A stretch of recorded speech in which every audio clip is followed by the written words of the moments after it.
How to see who shared my post on Facebook. So, viewing who shared our post on Facebook is quite easy and simple. Just you have to go ahead and open Facebook app. Make sure you have logged in on your Facebook account and then tap on three-line menu icon at the top right corner of the screen. Once you're on this menu page, you can either tap on the gear icon to access your settings page, or else you can scroll all the way down and select settings and privacy as well and select the settings option. Now once you are on the settings and privacy page, you can scroll all the way down and under preferences, select notifications.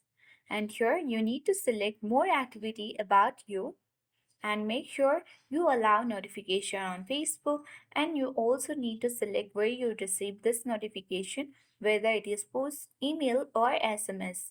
You can easily toggle on the buttons that you wish to receive these notifications on.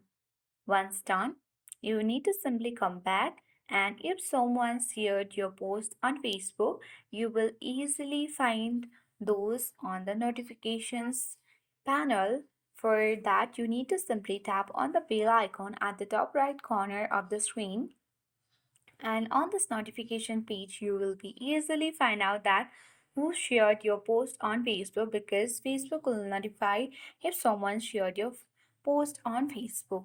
So that's how we see who shared our post on Facebook. I hope this video was helpful. If it was, then make sure to hit the like button. If you are new to our channel, then subscribe it and hit the notification bell for more updates.